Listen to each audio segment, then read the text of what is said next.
देश में कोरोना संकट के बीच प्रधानमंत्री नरेंद्र मोदी और अमेरिकी राष्ट्रपति जो बाइडेन के बीच बातचीत हुई। दोनों नेताओं के बीच वैक्सीन के कच्चे माल और दवाइयों को लेकर चर्चा हुई। बातचीत के बाद पीएम मोदी ने ट्वीट कर सहयोग के लिए अमेरिकी राष्ट्रपति का आभार जताया। इससे पहले जो बाइडेन ने ट्वीट कर कोरोना के खिलाफ लड़ाई में भारत की मदद का भरोसा दिलाया था। अमेरिकी राष्ट्रपति ने ट्वीट किया कि महामारी की शुरुआत में जब हमारे अस्पतालों पर भारी दबाव था, उस समय भारत ने अमेरिका के लिए जिस तरह सहायता की थी, उसी तरह भारत की ज़रूरत के समय में मदद करने के लिए हम प्रतिबद्ध हैं।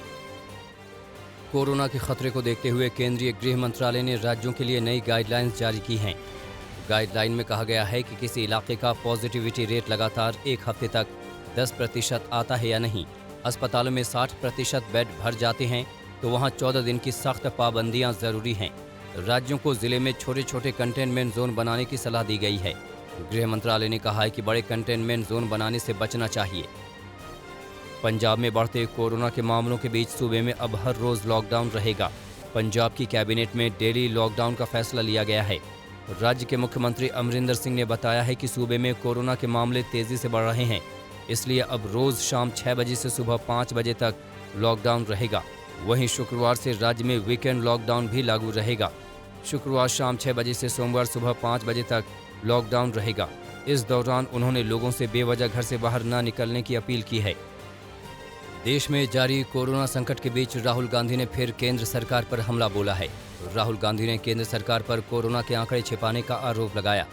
राहुल गांधी ने ट्वीट किया कि रोजगार और विकास की तरह केंद्र सरकार कोरोना का असली डेटा भी जनता तक नहीं पहुंचने दे रही। महामारी ना सही, महामारी का सच तो नियंत्रण में कर ही लिया गया। इसके अलावा राहुल गांधी ने देश में सभी का मुफ्त वैक्सीनेशन भी करने की मांग की। दिल्ली के सीएम अरविंद केजरीवाल ने फिर वैक्सीन के अलग अलग दामों को लेकर सवाल उठाए हैं। केजरीवाल ने दिल्ली में सभी के लिए फ्री वैक्सीनेशन का ऐलान किया और बताया कि राज्य सरकार ने 1.34 करोड़ वैक्सीन का ऑर्डर किया है। इसके साथ अरविंद केजरीवाल ने कहा है कि वैक्सीन निर्माताओं को केंद्र, राज्य और प्राइवेट अस्पतालों को एक ही दाम में वैक्सीन देनी चाहिए। सभी के लिए वैक्सीन के अलग अलग दाम सही नहीं हैं। कोरोना वैक्सीन को लेकर जारी विवाद के बीच केंद्र सरकार ने बड़ी पहल की है। सूत्रों के मुताबिक केंद्र सरकार ने सीरम इंस्टीट्यूट और भारत बायोटेक से वैक्सीन की कीमतें कैसे कम हों, इसकी संभावनाएं तलाशने को कहा है। खबर है कि सरकार की इस अपील के बाद भारत बायोटेक अपनी वैक्सीन की कीमत को कम करने पर भी विचार कर रहा है। भारत बायोटेक ने 2 दिन पहले ही कोवैक्सीन के रेट तय किए थे, जिसके तहत निजी अस्पतालों के लिए कोवैक्सीन के दाम 1200 रुपये और राज्यों के लिए 600 रुपये तय किए गए हैं। देश भर में कोरोना के बढ़ते संक्रमण के बीच सरकार का कहना है कि अब समय आ गया है कि हमें घर पर रहते हुए भी मास्क लगाने की ज़रूरत है। नीति आयोग के सदस्य वीके पॉल ने कहा कि ये समय किसी को भी घर पर बुलाने का नहीं है। अब ऐसा समय है जब हमें घर के अंदर परिवार के साथ रहते हुए भी मास्क पहनना चाहिए। हालांकि डॉक्टर वीके पॉल ने लोगों से डर न फैलाने की अपील की है। उन्होंने कहा कि इससे हालात सुधरने की बजाय और बिगड़ सकते हैं। स्वास्थ्य मंत्रालय ने कोरोना संकट के बीच रेमडेसिवियर दवा की जमाखोरी पर भी चिंता जताई है। स्वास्थ्य मंत्रालय की ओर से कहा गया है कि रेमडेसिवियर को संजीवनी की तरह मान लेना सही नहीं है। रेमडेसिवियर को जमा करने का रवैया और लोगों में डर पैदा करेगा।